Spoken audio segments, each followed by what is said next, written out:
Hey, welcome back, and in today's video we're going to be talking about Jessica Yaniv. She's been topic of controversy recently, but I do need to give you guys a disclaimer. Some of what I'm going to be talking about is just generally, it's going to make you feel uncomfortable.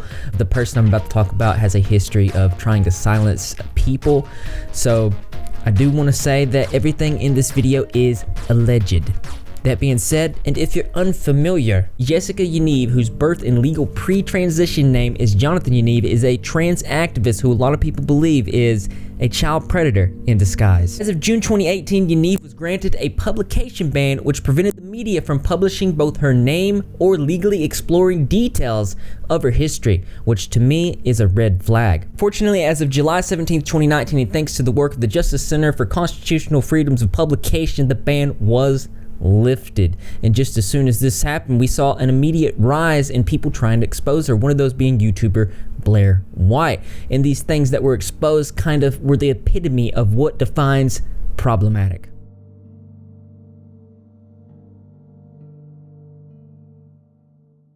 Yaniv has an uncomfortable fascination with young females and menstrual products. She's been seen in the bathrooms taking pictures while underage girls were present. One of the things that makes this very uncomfortable is recently exposed screenshots that shows Yaniv saying some pretty inappropriate things. What can I say or do in the change room to bond with these other girls? The restroom I've mastered to some degree, asking for pads and tampons and complimenting makeup and stuff.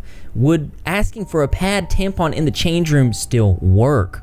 If I notice a girl that's nude below and has a tampon string coming out when I'm changing and doing my stuff, is it weird to approach her and ask her for a tampon or pad just to bond with her a bit over period stuff? I really want to make friends in there. That's kind of a goal of mine. And in regards to the tampon strings, lol, these strings aren't exactly short sometimes, lol, especially the OB ones.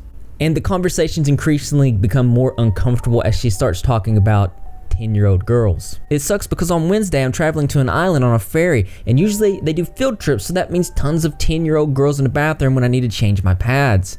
They're young enough that it may not bother them. Kids are more receptive than adults. Maybe, is it weird to ask a 10 to 12-year-old girl for a pad or a tampon?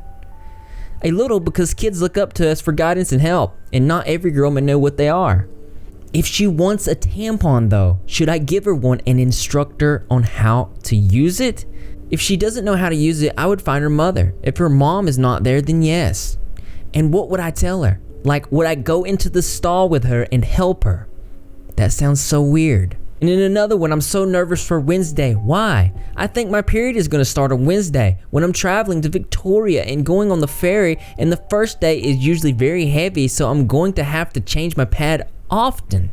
Every single time I take the ferry to the island, there's field trips with 10 to 12-year-old girls on it. Each and every time. If I'm in the bathroom and a girl asks me for a pad or tampon and potentially help on how to use it, if it's her first period, what do I do? As you can see, there was multiple conversations where she was citing the same thing and has this weird obsession with tampons, which one user points out and says, explain why you think tampons and pads are such a huge issue you'll have to solve.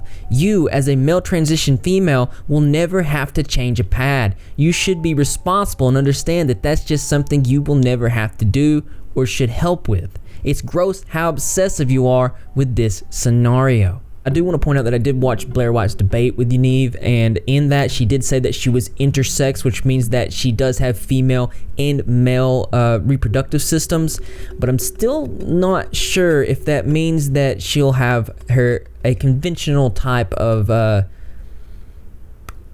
you know. More disturbing behavior was recorded and reported as screenshots surfaced of Yaniv talking about young females' private parts. If there's like 30 girls in the change room, how many of them would you say are out there changing freely with their and out? It was also discovered that she seemed to be pestering underage girls on Twitter. As you can see, she was asking them how old that they were, and this was on several occasions. Now, again, in the debate with Blaire White, she came out and said that this was something that she had to do as part of her job. At the time, she worked with a female band, and to be honest with you, full transparency, as I don't know what part of working with the band would require someone to reach out to underage kids and ask them how old they were. Yaniv was also exposed on a semi-anonymous Ask Answer website where she actually exposed herself by providing her number and her Facebook to girls under the age of 16. I think you should text me. Don't answer this question, just text me. To which the girl replied, how about no? What's your number? Not giving out my number to some stranger. Bye. And again to another girl, I think you should text me. Don't answer this question, just text me. The girl replied, I don't have a phone right now, I'm sorry. You're in a different area code anyways. And then she said to add her on Facebook. No. The number was even cross-referenced with the Better Business Bureau as belonging to Jonathan Yaniv. Yaniv has since come out in Blaire White's debate as well as other places saying that this was not her and that anyone could have said it as it was an anonymous site. But I do want to point out that the words said mirror things that she said in the past. Another thing I want to add is even though these sites are anonymous, a lot of times they'll give out the IP addresses tracing back to who actually was saying these things if they feel like that person is breaking the law. Around the 1st of July of 2019, Yaniv was seen showing up at a beauty pageant for young women. She showed up with her mother and started taking pictures. This disturbed the event organizer, causing her to come out on Twitter threatening Yaniv with the police. Let me be clear, it's entirely inappropriate for you to show up at the hotel where the girls are having breakfast and take photos with them. If you show up at anywhere the girls are socializing, practicing, and performing again, I will call the police myself. Do not mistake my previous gentleness for an inability to understand the gravity of you and your mother showing up at a pageant filled with underage girls and taking their photos. Another person by the name of Morgane Oger came out and said Yaniv should not be around young women or girls until the issues of the past have been addressed. To which Yaniv says, what issues? Morgane reveals that she wrote a blog post that details the inappropriate behavior around young girls that Yaniv has been a part of. She goes on to say that she encourages organizers of events for children and youth to notify law enforcement each time they are concerned a predator interacted with minors in their case. A single incident may not be actionable, but a pattern of conduct is. Also, ask about getting a restraining order. Now, the reason I wanted to bring this up in specific is because currently Yaniv is organizing a topless swimming party specifically for underage girls, where their parents are prohibited from being there. Given Yaniv's troubled history, I would advise anybody that sees any of these slips to just go ahead and take them and report them to your local authorities.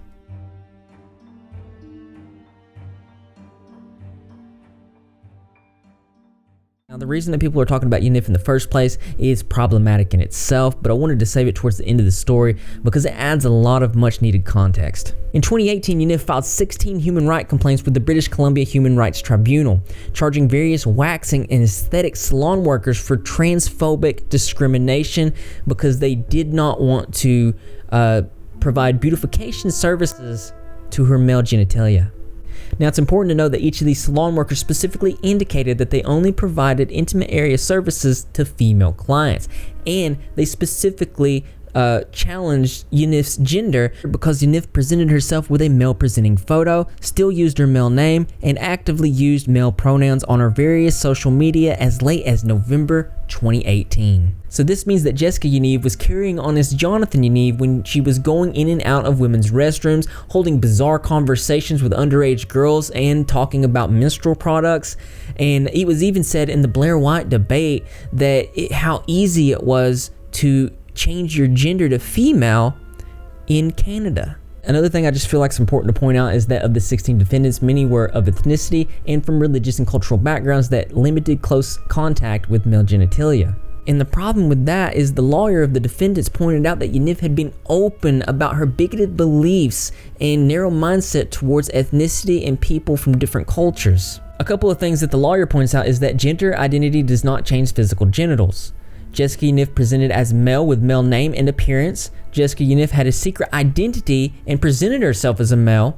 Yaniv had also made bad statements about immigrants, calling them dirty and unclean liars. How do I explain this without getting banned on this group for sounding like a racist?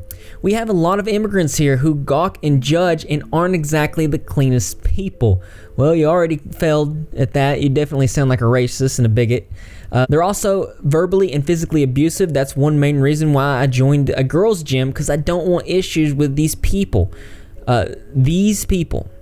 So you can pretty much see, and it gets worse than that. And I'm going to put the links in the description. And I do want you guys to remember that during the time that this case first started, there was a media ban. So the lawyer was updating as much as he could. And there's a lot of detail in there, and it adds a lot of context. So you're going to want to check it out. I'll put it in the description below. In some tweets about the salon workers, she said, telling unlawful immigrants, non-citizen residents who break our laws that they need to be sent away due to crimes against citizens of Canada isn't racism at all. It's the truth. No one forced these transphobes that may be immigrants into this country, if they are immigrants, to A, get into the line of work, and B, to advertise that service. So you know what? They break the law. They should be deported if they are not citizens. That sounds a lot like somebody trying to scare someone into doing what they want, or they're going to get deported. Weaponizing aspects of the law in like this focused racist laser beam that says if you don't touch me and do what I want.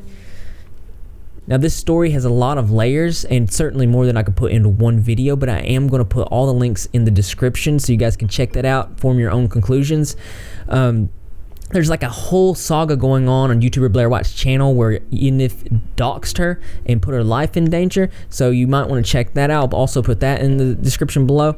That being said, and as interesting as this is, there's always something that's more interesting to me. That's right, you guessed it. I want to know what you think, so why don't you go ahead and leave your creative and or interesting responses in the comment box below. Thumbs up for those likes. As always, brothers and sisters, I will see you in the next video. Wow. Basically this defines what problematic means, and I just wanted to make this video to get this out here, spread awareness on that.